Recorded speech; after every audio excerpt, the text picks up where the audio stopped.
Hey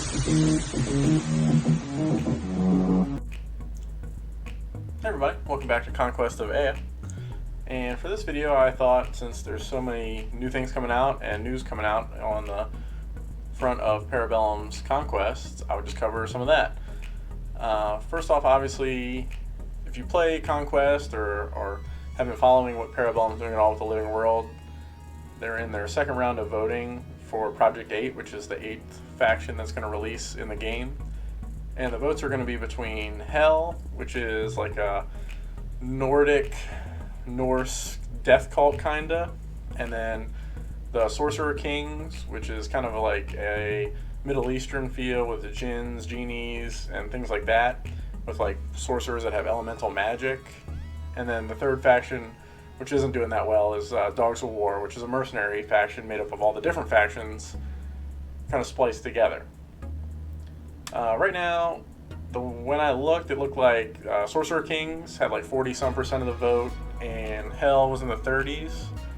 I threw both of my votes into Hell. I just think that gargoyle-looking model that they previewed looks so cool. I think it was just a 3D like art rendering of it, and then some of the sketches. If you click on the Living World, you can see some of the concept art sketches for the units. I'll be happy if Sorcerer Kings or Hell gets it. Both of them look so amazing, and the backstory seems so cool. I mean, I'm just going to have a hard time not buying another army for this game, actually. I actually have Spires and 100 Kingdoms only right now, and I'm really trying not to buy into the other new release that's coming out, is the City-States. And we'll actually take a look at some of the City-States models now, because they're up on pre-order over on Bellum store, and they look amazing. So as you can see here, they're starting out with the new starter set with the City-States and the Nords coming in at $180 US, and you're getting 2 characters for each side, and 2 separate units of 3 stands each, and then either the Jotnar, the Mountain Jotnar for the Nords, or some of those Minotaurs for the City-States. And I think it's really cool that they threw in the Nords just because they weren't part of the city or the starter set before, and obviously they wanted to put their new faction out there into the City-States. And these models just look amazing. I'm gonna have a real tough time not collecting this faction, I think, of the game. So this is the character that you're gonna get with the starter set, and he looks awesome, obviously, with his like Greek armor and everything. And here's a unit. I'm not up to date on the units' names or even what they do yet. I think that's going to get released here soon with the 2.0 rules, which we'll talk about next. But just by the way they look, I'm hooked. I like it. And here is the guys without the shields. These are the militia, the average citizens of the City-States who take up the spears and, you know, get thrown in the army into the mix. And then you got the Minotaurs. I believe you can build these 2 different ways. These ones have shields and look like they have some armor. Yep, and while these have double-handed weapons and a little less armor and no shields. Over to Bellum's website and click on their Living World. You can click on these 3 separate little tokens, I guess, symbols, unit symbols, that's probably a better word for it, of the different factions for Project 8, and the first one is Hell, which, like I said, I voted for, and this is the early concept art for one of the units, which is like a gargoyle in armor. I'm in. I'm voted Hell the whole way through. Hopefully they'll win. Right now, Sorcerer Kings is a little bit ahead, and you can look to see that you can read through their lore right here, and then you've got some concept art, which looks really cool. It looks like this is going to be like one of their brute models. See, here it looks like maybe some characters and some monsters that are actually included in the faction as well. So let's take a look at the Sorcerer Kings. They're down here on the bottom right. And this is their concept model. It looks really awesome. It looks like a sorceress with, I don't know if it's a genie, a djinn, or some kind of demon coming summoned out behind her. That's going to look sick. And again, they have the lore and some of the concept art of their actual foot soldiers and things like that for the army. And now the more I look at this, actually, I'd be cool if this army came out. it's tough to make up my mind. And I love the new city-states faction that came out as well. That will be, it's on pre-order now, and then it's expected to release sometime in February.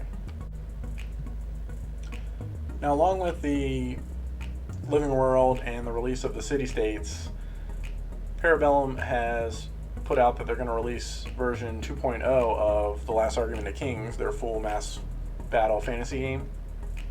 And since I'm a Vanguard for here in Maryland, I've seen the rules for 2.0, and I can't send it out or release anything about it quite yet until it comes out to the public. But I can say that I'm very happy with it.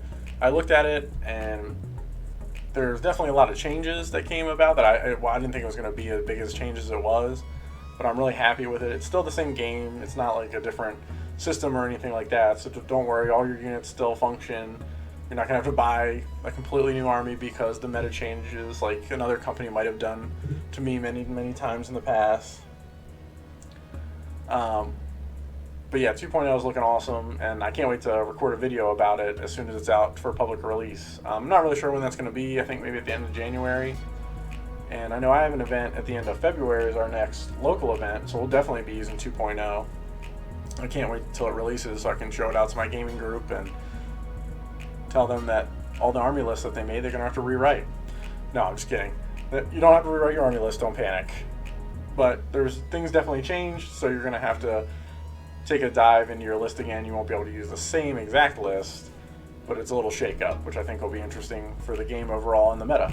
Listen to the channel before, you know that I write articles over on Frontline Gaming, and through my connection with them, I'm trying to figure out who's running the Conquest event for LVO. I know Bellum is actually going to be at LVO with the event, and it should be the biggest Conquest event, I think, in the world that's run so far. I'm trying to get details on that so I can discuss it here on the channel. I don't think it's streaming or anything like that, like some of the bigger games from LVO, but I will get with the tournament organizer and try and look at some of the lists, break them down here on the channel, and see, what's going to be coming, what's good, what people think is going to win, how many total people are coming, because I'm actually not even sure that. I've just been told it's going to be the biggest Conquest event yet. And LVO is going to still be using those 1.5 rules, even though 2.0, I'm not sure if it'll be out in time, like when LVO happens or right around that time, but LVO will still be that 1.5 rules. To just a little update as where Conquest is going and what Bellum's doing with the game. And I didn't want to do a full video because I know things are going to be changing with that 2.0 release coming out. But as soon as that is released to the public, I'll definitely do a video on all the rule changes. I've already got it tracked, what's changed, and I'll have it broken down on the screen for you to look at of what's different from the older version of the game.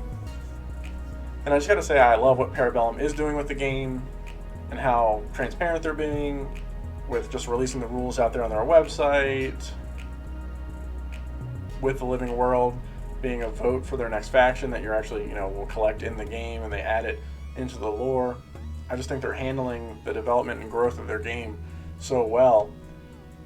I hope people are out there, getting people built in this community and starting up so the game can get bigger and bigger and, rival those games like Star Wars Legion or Marvel Crisis Protocol, and maybe one day the 40K is out there, which I know is a big chunk of the gamers out there right now. You enjoy the video, and if you are looking for more Conquest content out there in the future, I know it can kind of be hard to come by since it's a niche game in an already niche market. Definitely like and subscribe to the videos. I'll be posting roughly once a week different Conquest things. I'm going to start doing some battle reports here, hopefully. I was trying to get everything painted up before I started filming battle reports, but that's just not realistic for just me and my buddy borrowing an army, or if I go to the store and play someone. So if you see the battle reports, it might have unpainted models, but hopefully you see more and more get painted as time goes on.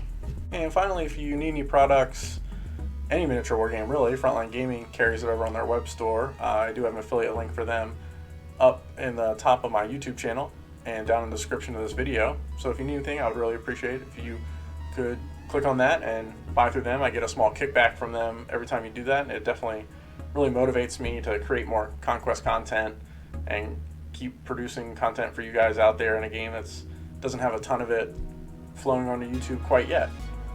So thanks everybody, and good luck in your Conquest games out there.